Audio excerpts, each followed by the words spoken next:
कलयुग अवतार गुरु नानक देव जी की साखी आप सभी श्रवण कर रहे हैं।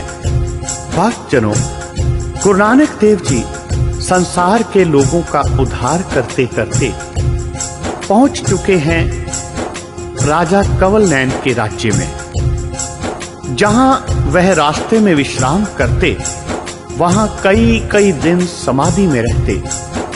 इस प्रकार 7 मास और 13 दिन व्यतीत होने पर एक नगर जो 4 कोस से नजर आ रहा था, वहां पहुंचे।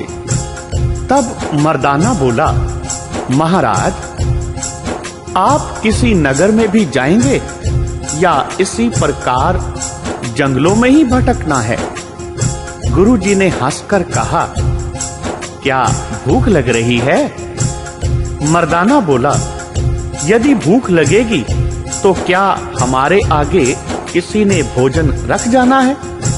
गुरु जी ने कहा, वहां देखो, एक नगर नजर आ रहा है। मर्दाना, जो कुछ तुम्हारी इच्छा होगी वही खाने को प्राप्त होगा। मर्दाना बोला, एक दिन इसी प्रकार प्राण निकल जाएंगे। गुरु जी ने कहा कि यदि प्राण निकल जाएंगे तो हम फिर दोबारा जीवित कर देंगे, भय नहीं करो। भाई मर्दाना बोला, हाँ जी, सच कहते हो, आपको कोई लालच नहीं, विदेह हो। यह हम भी जानते हैं कि आपके साथ हमारे लिए क्या कुछ व्यतीत हो रही है। गुरु जी ने कहा, मर्दाना, ईश्वर के रंग देखता चल। इसी प्रकार गुरु नानक जी बातों में भाई मर्दाना जी को आगे ले गए। जब नगर निकट आया तो गुरु जी ने कहा, हे मर्दाना, जाओ नगर में से अपनी भूख प्यास मिटा लो। मर्दाना कहने लगा, गुरुदेव, मेरे पास तो कोई पैसा नहीं, क्या खाऊं? गुरु जी कहने लगे, हे मर्दाना, हमने सारा नगर तुझे अर्पण किया। जहां इच्छा हो जाओ और खाओ पियो तथा आनंद लो, कोई इनकार नहीं करेगा। यदि कोई चोर चोर कहकर पकड़े तो हमारा नाम लेना, वह तुम्हें छोड़ देगा। मर्दाने ने सोचा कि गुरु जी के प्रत्येक नगर में मित्र हैं, तभी तो इतना हौसला है। अब मर्दाना नगर में गया, देखता है कि सारी पृथ्वी स्वर्ण की है। मर्दाना अचंभे में आ गया। इस कौतक को देखकर ही भूख स्वयं दूर हो गई। मर्दाने ने एक पुरुष को पूछा कि क्या इस नगर का नाम स्वर्णपुर है? उससे यह भी पूछा कि राजा का क्या नाम है? उसने कहा, इस नगर के राजा का नाम कंवल नैन है। इसके अधीन बहुत राजा हैं। मर्दाना बोला, यहाँ की प्रथा और अपना नाम बताने की कृपा करो। तब उसने कहा, मेरा नाम धर्म सिंह है और मर्यादा यह है कि जिससे जिस वस्तु की इच्छा हो वह खा सकता है। यहाँ सभी काम धर्म के अनुसार होते हैं। यह सुनकर मर्दाना बहुत प्रसन्न हुआ और कहने लगा, हे धर्म सिंह, मैं बहुत भूखा हूँ। धर्म सिंह ने कहा, यहाँ किसी वस्तु की मनाही नहीं है। प्रत्येक दुकान से जिस वस्तु की इच्छा हो उठा सकते हो। तब मर्दाना कहने लगा, यह तो मैं करने का नहीं, यदि कोई उठा दे तो ले सकता हूँ। उसने कहा कि मेरे साथ 2 और हैं, अर्थात हम 3 जने हैं। उसने कहा, उन्हों को भी ले आओ। तब मर्दाना बोला, वह बहुत संतोषी हैं, वह नहीं आएंगे। तब वह आदमी मर्दाना को एक दुकान पर ले गया और कहा, बताओ क्या कुछ खाओगे? मर्दाना बोला, जो कुछ तुम्हारी इच्छा हो ले दो। उस पुरुष ने दुकानदार को कहा कि इसे 2.5 सेर मिठाई, लुच्ची वगैरह तोल दो। दुकानदार तोलने लगा तो तराजू के वट्टे स्वर्ण के मर्दाना ने देखे तथा तुला भी स्वर्ण का बना देखा। मर्दाना ने पेट भरकर पेट पूजा की। फिर पूछा, भाई जी, यह लोग स्वर्ण का व्यवहार करते हैं और वस्तु का मूल्य लेते नहीं, इसका क्या कारण है? काम कैसे चलता है? तब वह धर्म सिंह बोला, यह राजा की आज्ञा है और अन्न तो कुदरती पैदा होता है, केवल बनाने पर मेहनत होती है। अन्न आदिक बाहर से लाकर बनाओ तथा खाओ और खिलाओ, और जो किसी से काम करवाना हो तो वह भी करवा सकते हो। मूल्य और मजदूरी कुछ भी नहीं, राजा की आज्ञा है, धर्म की नगरी है। मर्दाना यह सब बातें सुनकर बहुत प्रसन्न हुआ। मर्दाने के मन में उसी नगर में रहने की इच्छा उत्पन्न हुई। अंत में गुरुजी के पास आया। गुरुजी ने नगर की बातें कहने की आज्ञा दी। मर्दाने ने स्वर्ण व्यवहार आदिक सभी आद्योपांत बात सुनाई। यह भी कहा, यहाँ कुआं नहीं, पानी वर्षा का आम जमा होता है, यह नगरी की बातें हैं। मर्दाना बोला, मुझे एक पुरुष मिल गया, मैंने उससे बातें सुनी हैं जो आपको सुना दी हैं, तथा 2.5 सेर मिठाई आदिक भी खिला दी है। कीमत वगैरह कुछ भी नहीं। दुकानदार ने तो आपको भी कहा है कि आओ और पेट भर खाओ। मर्दाना बोला, यह राजा तो सुदर्शन से भी बड़ा है। गुरुजी ने कहा, हे मर्दाना, सुदर्शन को हमने और ईश्वर ने बड़ा किया है। मर्दाना कहने लगा, हे महाराज, मैं कुछ नहीं कह सकता, आप तो पवन आहार करने वाले हैं, परंतु अब तो काम सुगम है, कुछ खान पान कर लेना उत्तम है। यदि कहो तो मैं स्वयं जाकर आपके लिए ले आऊं। गुरुजी कहने लगे, मर्दाना, ईश्वर के रंग देखता चल और चुपचाप बैठ जा। मर्दाना बैठ गया। 7 दिन व्यतीत हो गए। मर्दाना प्रत्येक दिन आता जाता, पेट भर कर खाता। एक दिन दुकानदार ने कहा, भाई, तुमने कहा था कि मेरे साथ 2 पुरुष और हैं, वे कहाँ हैं? हमने तो देखे ही नहीं। मर्दाना कहने लगा, वे दोनों साधु नगर के बाहर वन में बैठे हैं, वह किसी के द्वार पर नहीं जाते, अत्यंत संतोषी हैं। धर्म सिंह ने कहा, यदि उनके लिए कुछ ले जाया जाए तो खाएंगे या नहीं? मर्दाना बोला कि वे तो पवन आहार करते हैं, इच्छा हो तो खा भी लेते हैं, यदि ना हो तो इनकार भी कर देते हैं। यदि पवित्र खान पान हो तो खाते हैं। धर्म सिंह कहने लगा, यहाँ तुमने अपवित्रता कहाँ देखी है? मर्दाना ने कहा, मैंने अपवित्रता तो नहीं देखी। उसने कहा कि फिर तुमने ऐसे क्यों कहा? मर्दाना बोला, अच्छा, आप उनके लिए ले चलो। भक्तजनों, तब धर्म सिंह ने 5 सेर वस्तु स्वयं उठाई और 2.5 सेर मर्दाने को खिला दी। उसने कहा, तुम चलो, मैं तुम्हारे पीछे आता हूँ। मर्दाना गुरु जी को जाकर कहने लगा, हे महाराज, यहाँ तो अजीब तमाशा देखने में आता है। यहाँ कैसे काम चलता है?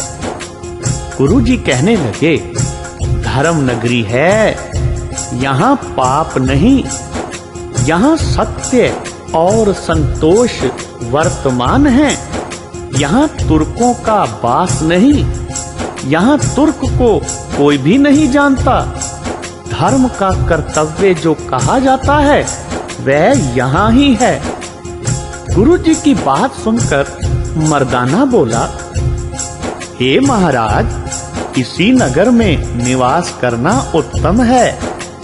गुरु जी कहने लगे, भाई मर्दाना, अपनी इच्छा नहीं होती, ईश्वर की इच्छा ही होती है।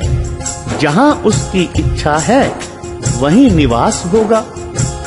गुरु जी की बात सुनकर मर्दाना फिर बोला, हे गुरुदेव, यहाँ स्त्री पुरुष मथुन किया करते हैं अथवा नहीं करते?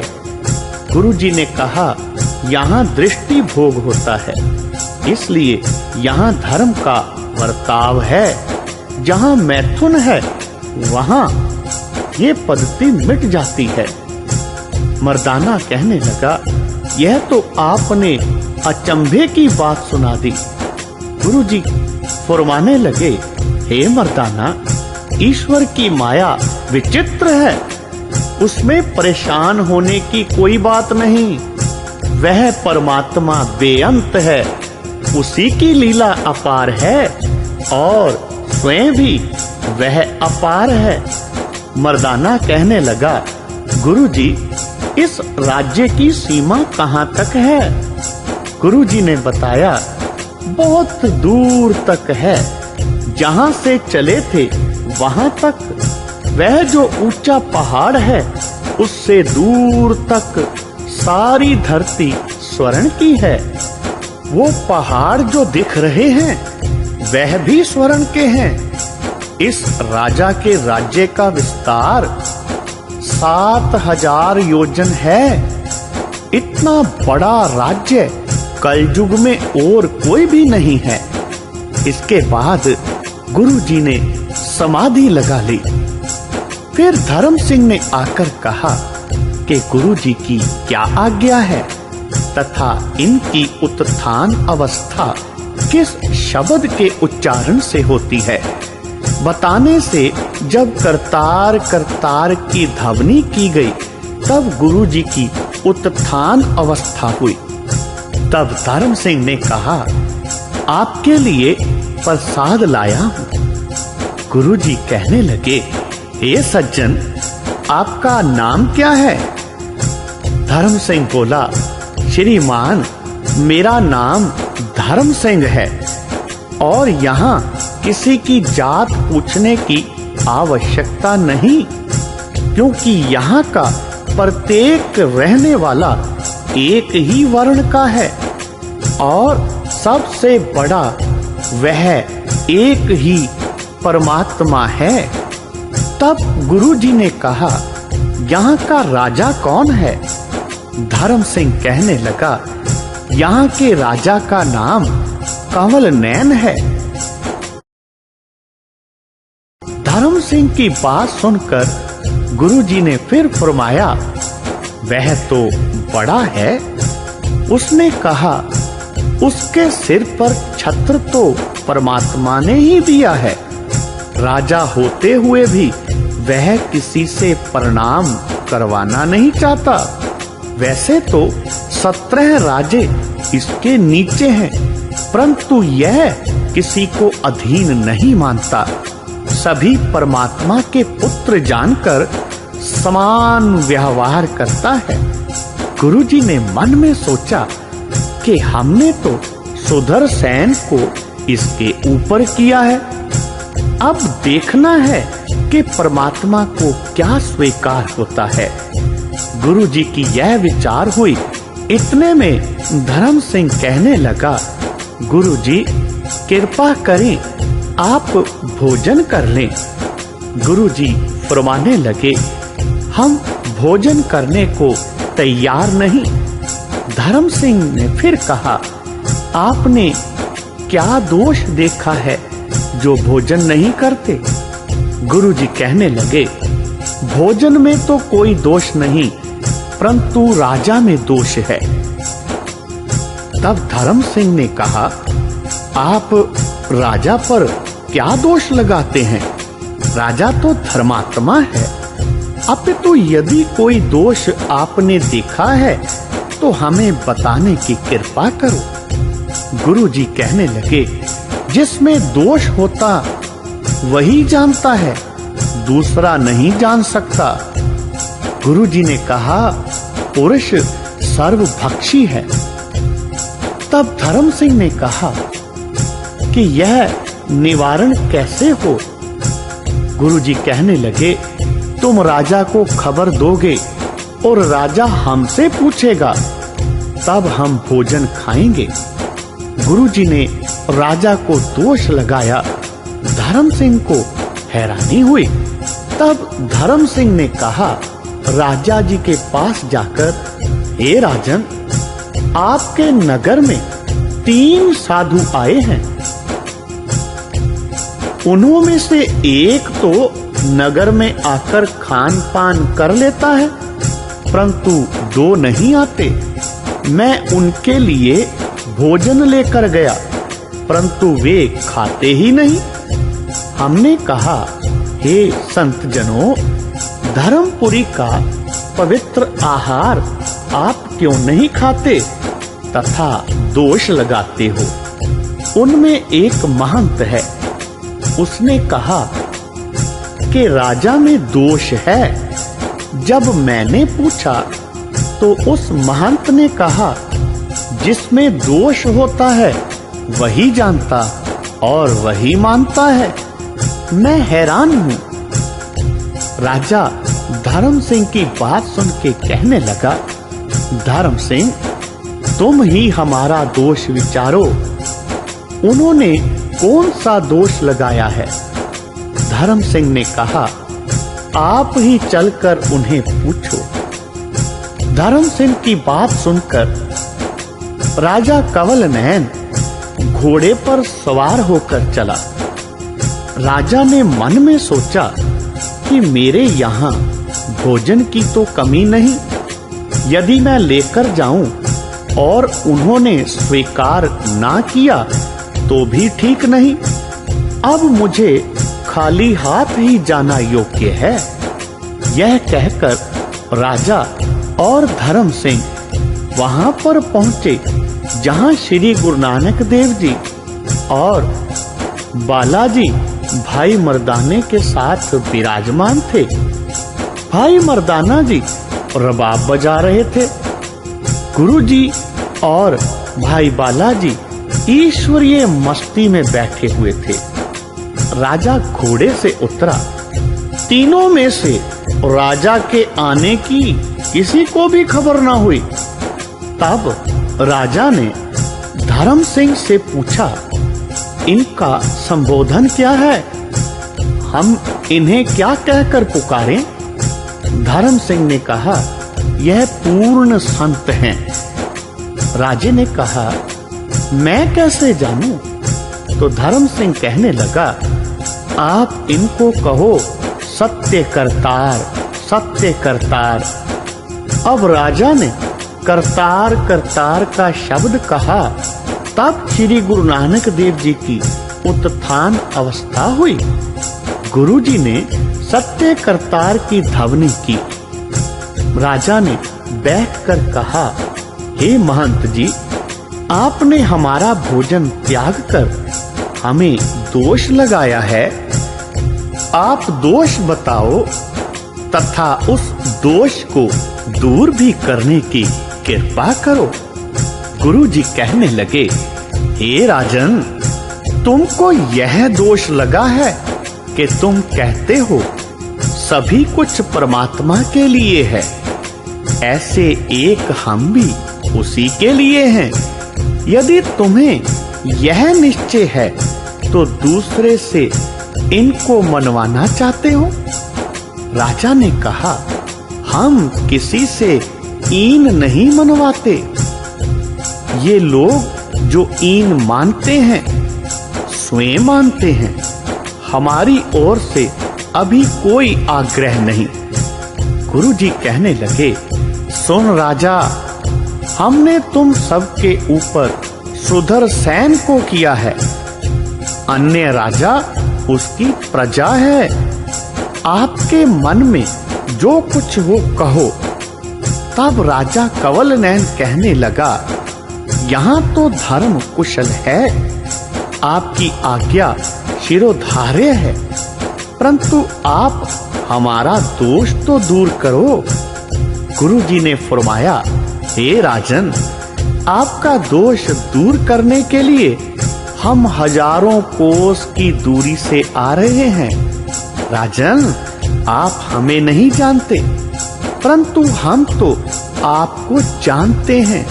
सुनो, यदि राजा सुदर्शन को बड़ा मानोगे तो तुम्हारा दोष दूर हो जाएगा और तुम्हारा कल्याण होगा। राजा ने कहा, मुझे स्वीकार है तथा सुदर्शन की आज्ञा का मैं पालन करूंगा, यह मैं सत्य कहता हूँ। राजा फिर कहने लगा, गुरुजी, अब एक और शंका है। आपने कहा कि हम तुमको जानते हैं, तुम नहीं जानते, इसमें क्या रहस्य है? आप यह बताओ कि आप मुझे कब से जानते हो? गुरुजी कहने लगे, जब राजा जनक त्रेता में था तब तुम उसके निकट स्नान कराने वाले थे। राजा जनक तुम पर अत्यंत प्रसन्न था। एक दिन राजा ने कहा, अरे मथुरा, तुम शीतल जल लाकर पिलाओ, परंतु जहां का जल मैं कहूं वहां से लाना। आपने कहा, जैसी आज्ञा हो मैं वैसा ही करूंगा।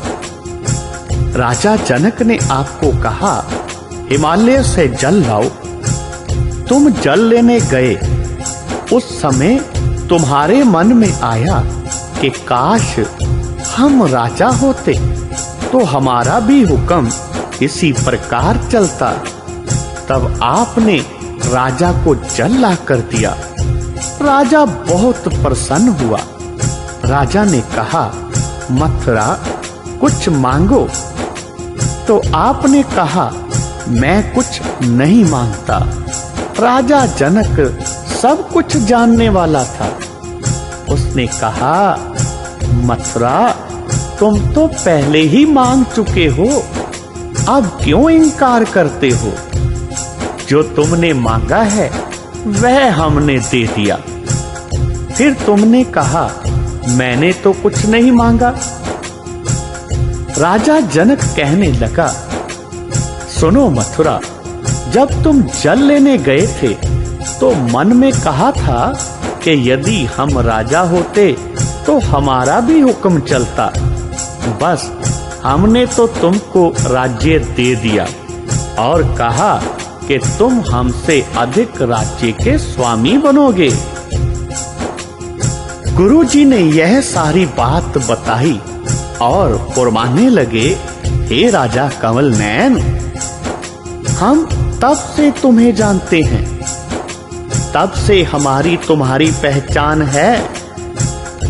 राजा कहने लगा, उस समय आपका नाम क्या था? गुरुजी कहने लगे, उस समय तेरा नाम सदानंद था और हमारा नाम निरंकारी था।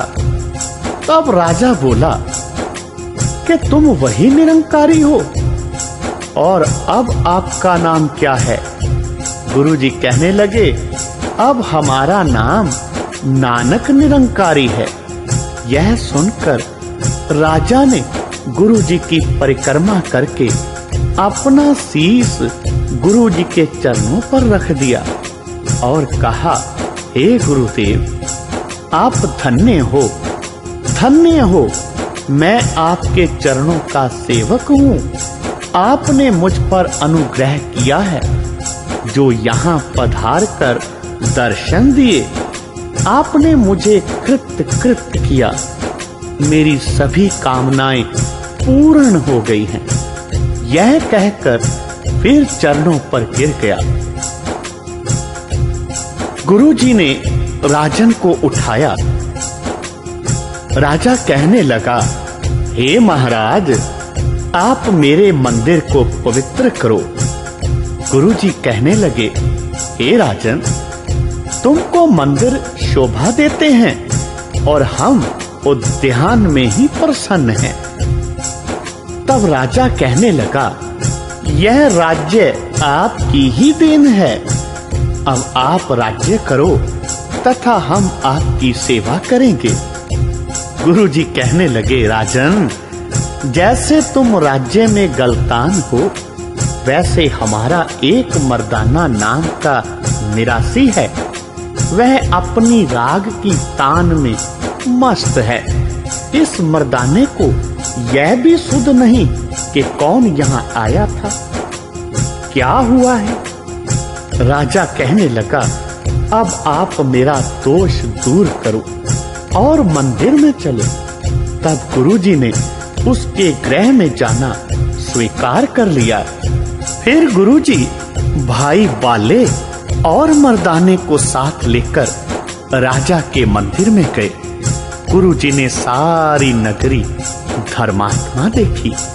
राजा कंवल नयन ने गुरुजी को अपने घर में 15 मास तक रखा।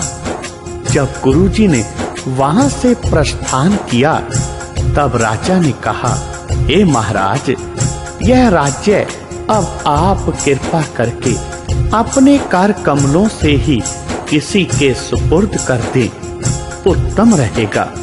तथा मैं तो आपके साथ ही चलूंगा। गुरुजी कहने लगे, हे राजन, तुम अपने गृह में रहकर ही राज्य योग कर सकते हो। फिर गुरु नानक देव जी की यात्रा के लिए नगर से बाहर निकले। तब राजा ने गुरुजी की 3 परिक्रमा लेकर चरणों पर अपना सिर रख दिया और प्रार्थना की, हे प्रभु, मैं आपसे भिक्षा चाहता हूँ कि मुझे सदैव आपका ही चिंतन रहे। गुरुजी कहने लगे, राजन, आपका राज्य अरिमुक्त रहे तथा परमात्मा में अटल अचल विश्वास सदैव बना रहे। गुरुजी वहां से सुमेर गिरी की ओर अग्रसर हुए। बोलो जी पाही जी, वाहे गुरु, वाहे गुरु, वाहे गुरु।